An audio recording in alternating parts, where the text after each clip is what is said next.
Dito sa aking munting babuyan ay merong isang bagay na nagdulot sa akin ng pagkabahala. Yung medyo kinabahan ako.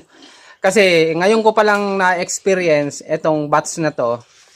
Etong sakit ng baboy na ito.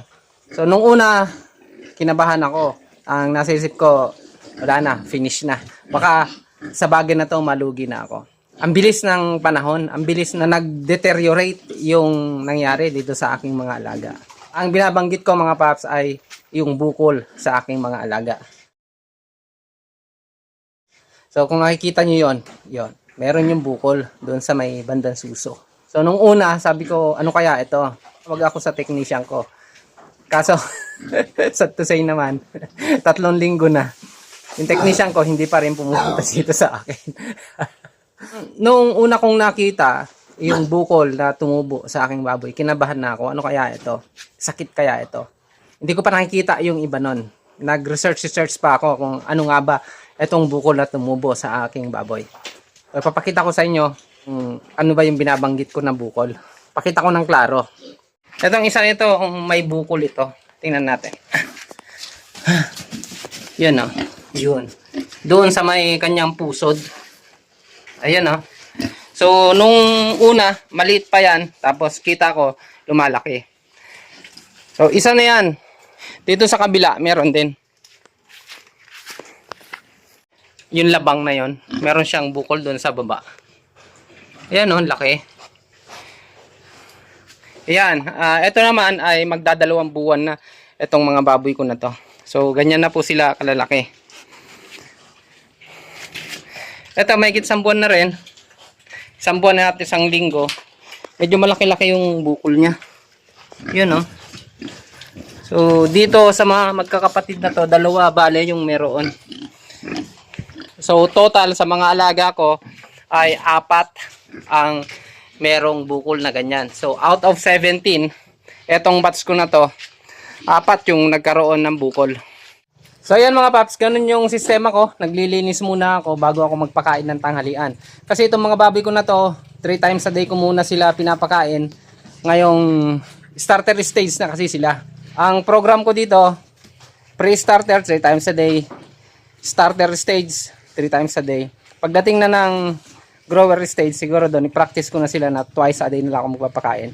At pagdating din noon ng finisher, ay twice a day ko na rin papakainin. Balik tayo sa usapan. Yung nga, kasi nga hindi man ako veterano at hindi rin ako veterinaryo. Kaya nung makita ko na ganun yung kondisyon nung 4 na baboy ko dito, ay kinabahan nga ako. Kasi kala ko infection na yan. So research ako kung ano ba talaga yung bukol na yan. Nangyayari yan, pwede doon sa pagputol daw ng pusod. Pagkakasabi daw, baka hindi gaanong maayos yung pagputol ng pusod. Manipis na yung bandang bahagi doon. Kaya nung lumaki siya, lumobo. Sabi naman nung iba, sa tanong-tanong ko sa mga tao, ano daw yan, yung bumukol na yon doon, bituka daw iyon na bumaba. Kaya ganon. Sabi naman doon sa ibang research ang ginawa ko, iyan daw ay hernia. Hernia o hernia, parang ganon. So iyan, doon sa may pusod ay nagkakabukol. So iyan daw, ay hindi man sinabi na infection ang gagaling, kundi iyan ay hereditary. Kumbaga nasa linya, bloodline na ng baboy na kung merong ganyan yung mga nauna doon sa bloodline niya ay magkakaroon din posible sa mga magiging sunod na henerasyon nila, yung mga anak-anak nila. So naghanap naman ngayon ako kung ano yung gamot. Karamihan sa mga napagtanungan ko sa research ko ay hindi na ito ginagamot. Hinahayaan na ng ganyan. Lalo kami mga nasa backyard. Hindi ko lang alam dun sa mga farm kung ginagamot nila yung ganyan condition, yung hernia. Kasi ang pagkakasabi doon, hereditary yan. Then ang possible na gamot lang dyan ay operation. Possible na dahilan yan ay dun sa bloodline. Then ang pwede lang na gawin dyan para sa cure ng ganyang sakit ng baboy ay operation. So, sabi ko nga, hindi man ako veterinaryo, hindi man ganun kalaki ang pera ko para gawin yon, hindi ako eksperto. So, I will leave as is. Ganyan na siya. So, pinaplano ko na dyan, either ilechong ko na siya, tapos papa-order ko na, o palakihin ko na ganyan. So, inoobserbahan ko kung lalaki nga siya at nakita ko na normal naman yung paglaki. Kasi hindi ko na siya gagamutin. Yan, Paps.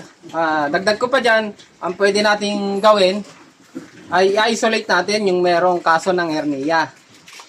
Ibig ko sabihin, kung meron tayong bakante na kulungan pa para maihiwalay natin yung baboy natin na merong hernia o merong bukol, ay ihiwalay natin. Para nang ganun ay maiingatan natin siya. Kasi ito, hindi po pwede na masugat ito. Baka nga sumabog. Eh kung bituka nga yan, nagkalat na siya. So, pwedeng mamatay yung ating alaga. So kung meron pa tayong espasyo na ihiwalay sa karamihan para hindi yun nasusugat o hindi delikado pag naglalaro sila. Kasi alam mo na yung mga baboy, pag nakikipaglaro sila, magugulo din yan. Baka mamaya, o kaya sa mga gilid-gilid, sumabit yan, magkasugat. Ayan, lalaki ang problema natin doon sa bukol ng ating baboy. Yun pong bukol o yung tinatawag nilang hernia ay hindi po ito yung pangkaraniwang bukol ng infection. Hindi kagaya nung kagat ng mga insekto o kagat ng lamok tapos na infect, lumaki, naging bukol na pwedeng gamutin ng antibiotic.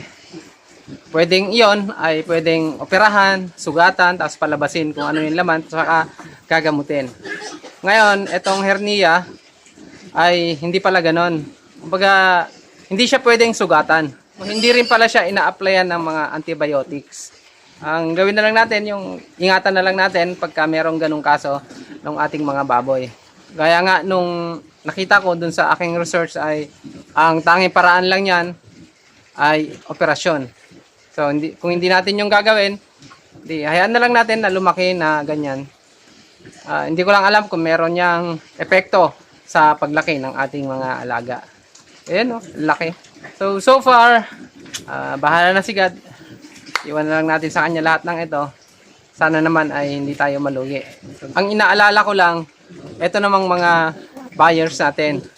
Kasi pag nakita nila na merong ganyan-ganyan, meron na naman silang dahilan para baratin yung ating baboy. Although maganda yung size niya, maganda yung quality ng baboy natin, pero may nakita silang ganyan, bukol, tiyak ko yon.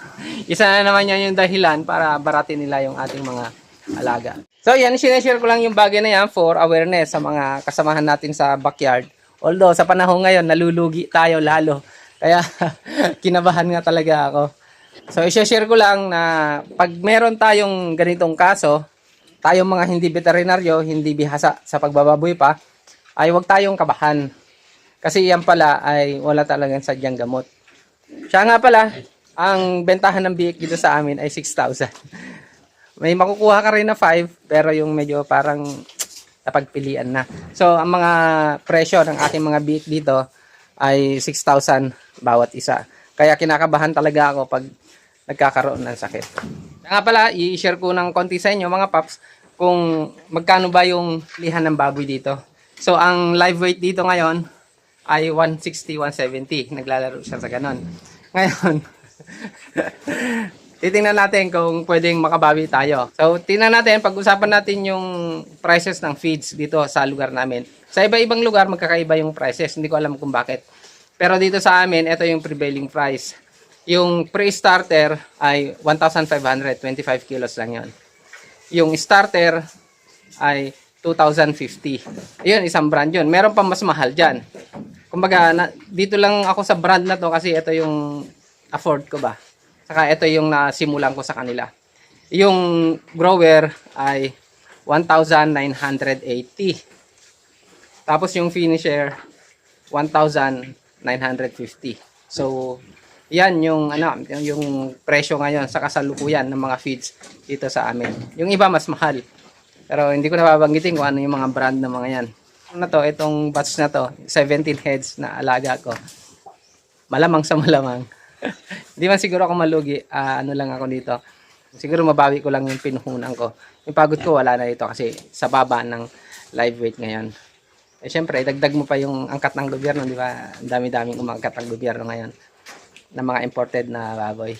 Na kahit anong panggagalaitin ng mga hog-research na kagaya namin. Wala, hindi pinapakinggan. Kaya ito, sugal na naman tayo dito.